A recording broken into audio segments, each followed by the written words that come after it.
Coming up tonight, the Phillies are back home, banking hours at Citizens Bank Park. Throws, not in time. We're tied at 1. Cover your eyes, Kyle Schwarber is streaking.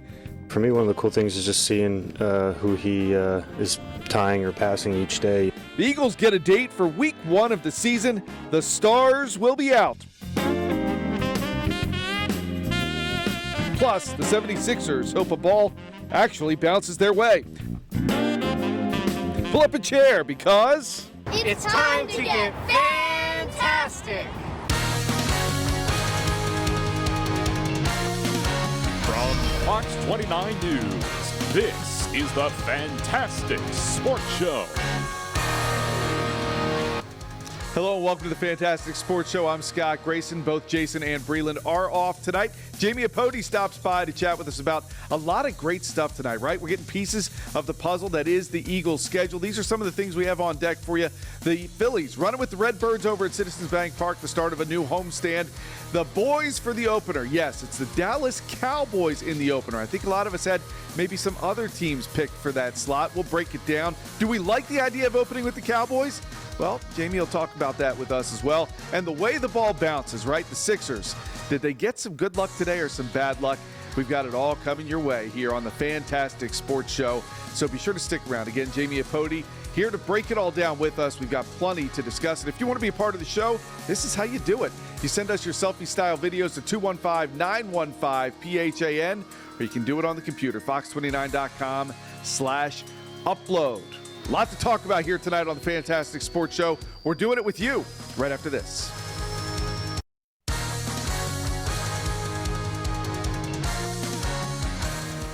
Welcome back to the Phantastic Sports Show. Let's get it all started here. And we're going to start with the Phillies. They had a homestand kickoff tonight against the St. Louis Cardinals. The Cardinals are a hot team right now. They came into Philadelphia on an 8-game winning streak, and it was a good game down at the ballpark.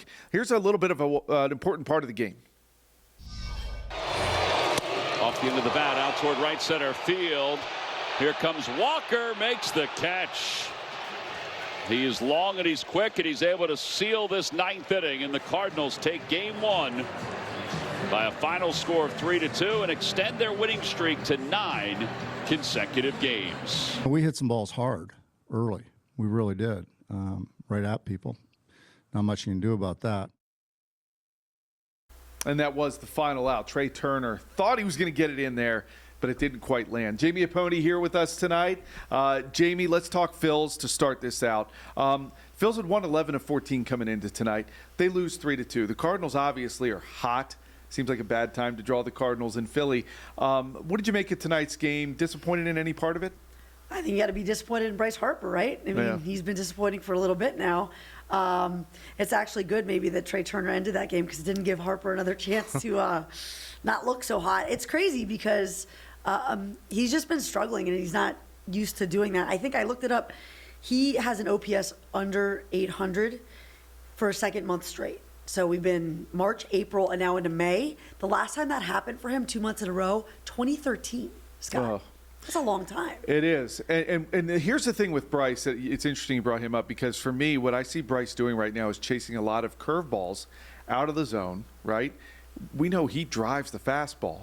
So he needs to, in my opinion, and he knows a lot more about hitting than I do. But I know, right? No, I think he just needs to start laying off those off-speed pitches and working the count in his favor so he gets more fastballs. He's got Kyle Schwarber behind him right now in the lineup, and we know what Kyle's doing. So, yeah, I think if Bryce can really get going, this offense is just going to take off. Yeah, and I mean, he looked at a couple straight down the middle, too, which isn't like him either. And very important to point out, did you notice his haircut? I know, yes. So, the Phillies are 0-1 now with Bryce's new haircut, his Sirianni cut. Yeah. And Harper's hitting 0. Oh. This is not good. It is not good. You're right. You're Maybe you should just shave it all off. We'll have to float that idea down there at the clubhouse. Listen. Let's talk about Christopher Sanchez, right? He got the start tonight. Look, it was a quality start for Sanchez, okay? He went 6 innings, gave up 2 runs or less, gave up 2 runs to be exact, had 8 strikeouts, but he fell behind hitters a lot. and then gave up 1 home run. He left the game, and ultimately then Matt Strahm gave up the game winner.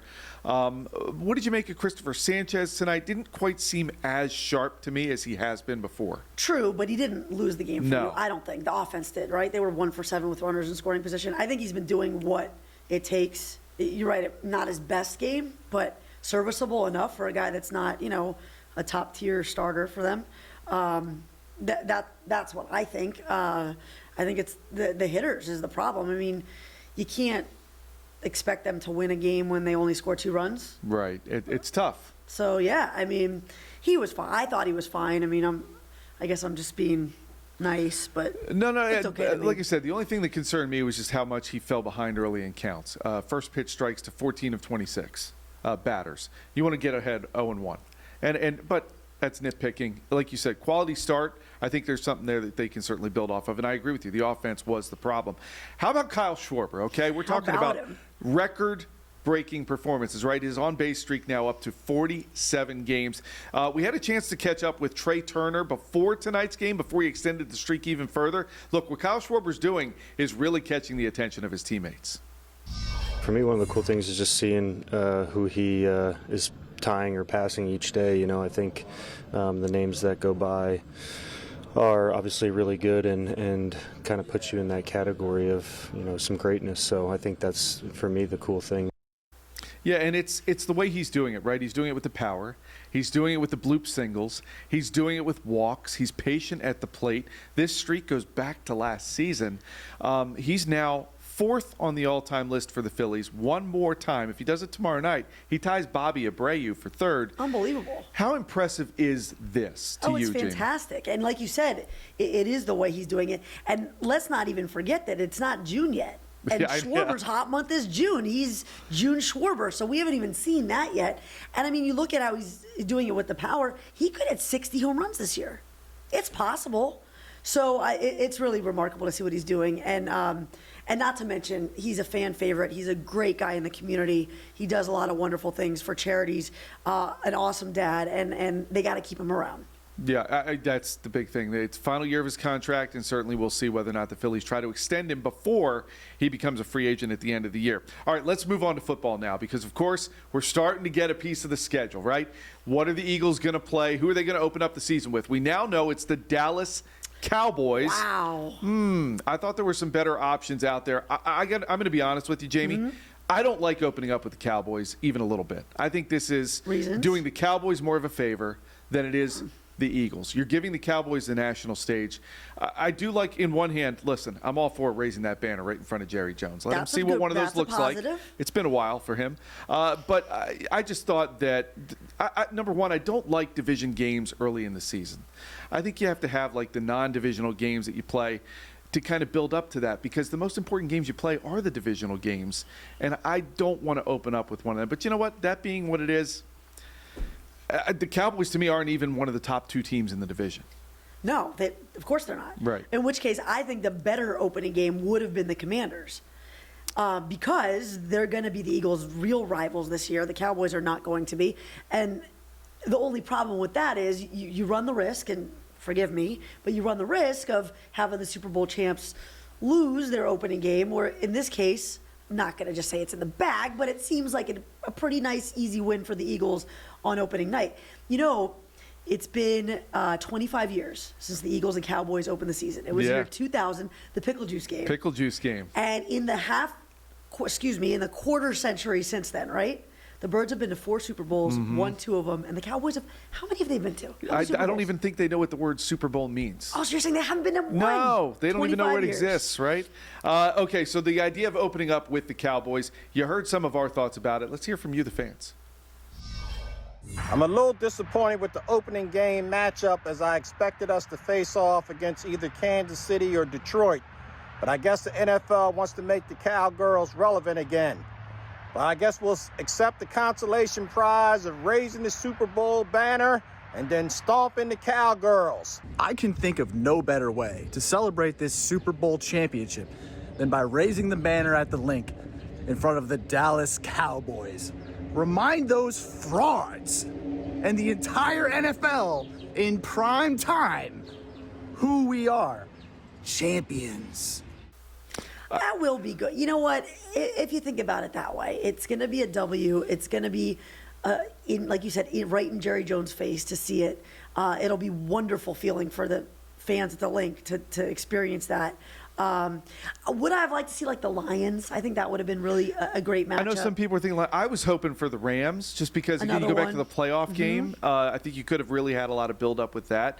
Again, I think this is doing the Cowboys more of a favor than it is the Eagles because I think the NFL is, to me, this, if you read between the lines, Jamie, the NFL is saying, Dallas, we don't think you're going to be very good this year, so we're going to put you on national TV before your record says you're out.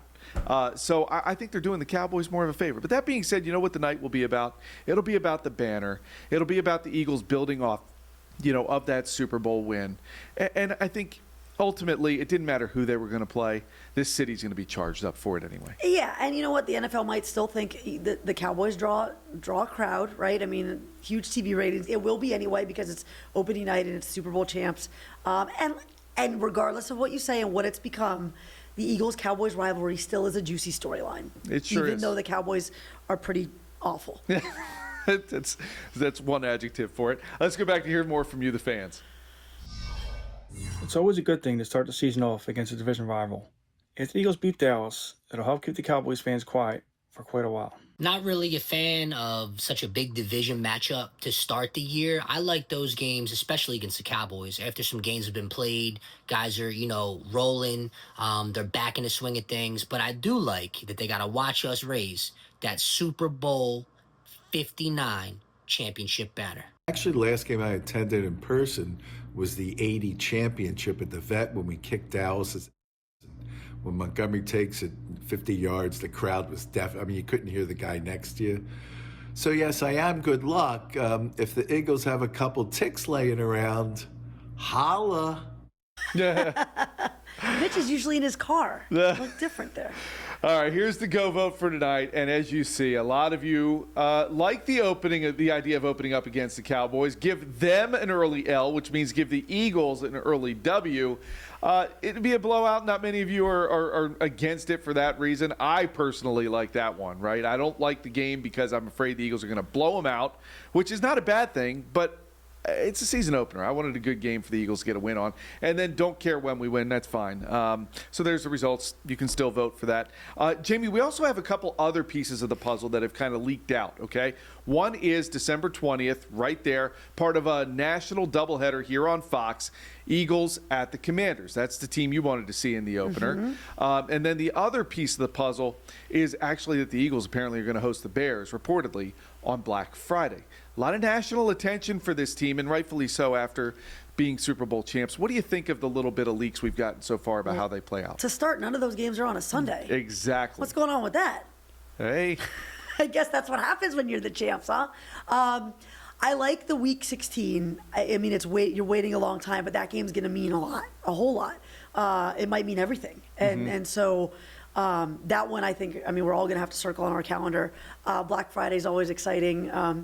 And the Bears is an interesting choice. And I love when these leaks come out, too, because, they're not leaks. People want, juice. It gets all juicy. We get all excited.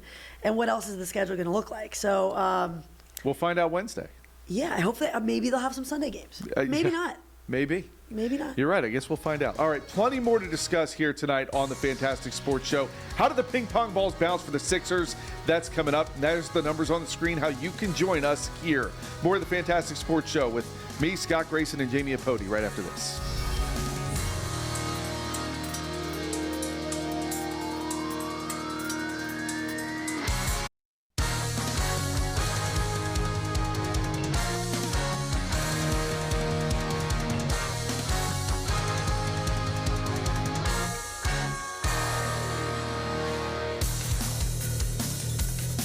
All right, Jamie, time to talk NBA now, okay? The NBA draft lottery was earlier today. It's all about how the ping pong balls bounce. The Sixers had the 6th worst record in the NBA, so you'd like to think they'd finish in the draft lottery 6th or higher. They needed to in order to keep their first-round draft pick. Well, they made it into the Final Four. Picking third will be the Philadelphia 76ers. So the Sixers get the 3rd overall pick. Let's see what happens with this. Can they rebuild the organization? We will soon find out. Go Sixers! All right, so they did not get the number 1, Jamie, to get Cooper Flagg. So is this good enough to get the Sixers back to where they need to be? No, of course not. I mean, it's a one-trick pony, I think, this year, right? Cooper Flagg is it, Cooper or bust. But what I think is really interesting is who got the number 1 pick, which is the Dallas Mavericks. They had a 1.5% chance or something. 1.8% chance. Yeah, that's what it was. And they traded away their best player, Luka Doncic, to the top market in the NBA, the Lakers, just a couple months ago. And now they're going to get Cooper Flagg, who is the only guy to get in this draft. Wait, conspiracy theory? I'm calling it. No, it just stinks. It doesn't sound right. It doesn't sound right to me. I mean, what are the odds of that? The Hornets, they are the worst franchise in the history of the NBA, okay? Ever. 34 years, they've never gotten the number 1 pick. I hear you. So explain that. I don't and think the anybody top 3 can. picks went to teams in big markets. That's true. I say something stinks. Yeah, well, and we don't. So as far as the Sixers go, we don't know. They're probably going to get like an Ace Bailey, something like that. A nice piece, but you don't know what Joel's going to be. Jared McCain's coming off an injury. Paul George is coming off an injury. You just don't know where this team's going to be. And frankly, I'm not that optimistic about this team getting back to the playoffs next year. No, it's really it's the unknown, like you said. It's a shame because Joel. It seems like Joel's prime is past him. Yeah, you pretty much can say that. You almost want to wonder, is there anybody that really is interested in somebody in that number 3 spot? Do you make some deals? I wondered that too. I still, in my heart of hearts, can't stomach the thought of the Sixers trading Joel Embiid. Period. I think he should grow old, hear which is happening, and just fade off into the sunset. But the unfortunate thing is to have Joel Embiid his entire career here and not win a championship or even get to an Eastern Conference Finals would be just really gut-wrenching. I hear you. Okay, we got to take another break here on the Fantastic Sports Show. Hey, do you like to play poker? Would you like to play poker against some of the Phillies? Well, Aaron Nola is going one-on-one. I went one-on-one with him to talk about his tournament coming up, the poker tournament for charity, and how you can be a part of it. Be sure to stay tuned for that, and that's how you can join the show. We'll be right back.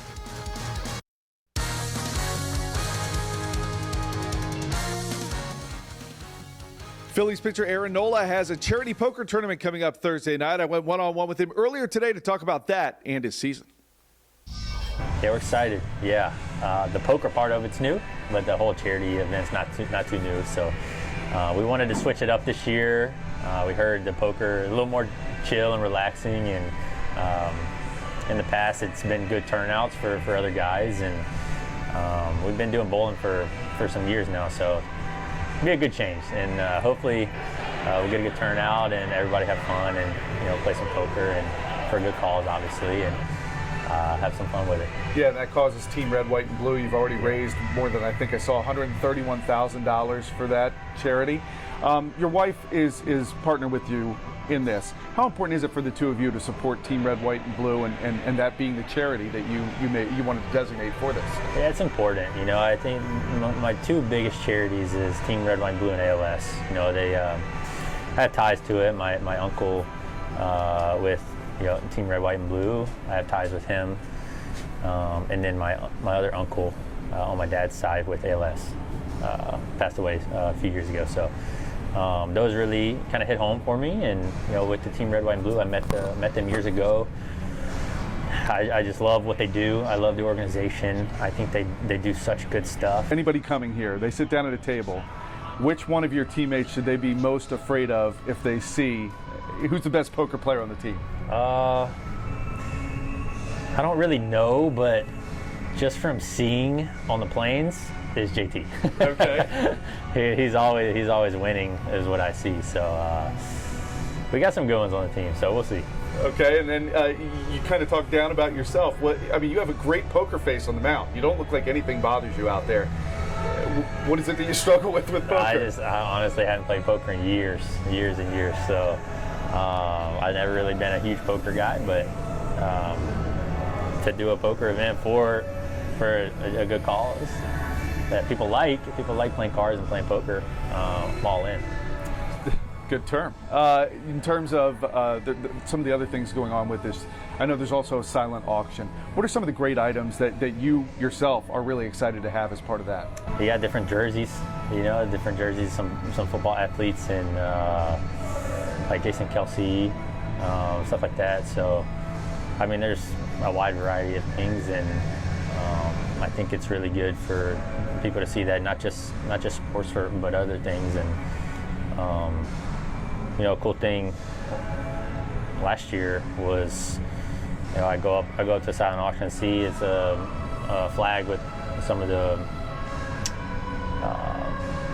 firefighters, the 9/11. So holding a flag up, so stuff like that. It's pretty cool. So I think they'll enjoy the silent auction a lot.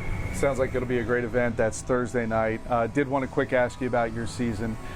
You've been here, as we said, for 10 years. You've been a part of some really good starting pitching staffs. Wheeler, Luzardo, yourself, Ranger, Christopher Sanchez, perhaps Andrew Painter later in the year. Where does this pitching staff, as a group of starters, rank for you among the ones you've been a part of? I mean, this is best staff. I said it last year. It was the best staff that I've been a part of. But I mean, this year is probably tops that so far. I mean, I know we're still early, but absolutely. The guys you just named, Taiwan came in. He was, pitching lights out too. He still is pitching lights out. I just think everybody's so different. They got different repertoires, and they compete. Obviously, getting Luzardo in from Miami was huge for us. We knew what kind of pitcher he was and is, and he's a really big competitor, and that's what all of us are at the end of the day. It's been fun to be a part of. I enjoy watching him when I'm sitting on the bench. So we learned don't play poker against JT Realmuto. There's the numbers on the screen and how you can be a part of the show. We're going to wrap things up. Final thoughts with Jamie Apodi right after this.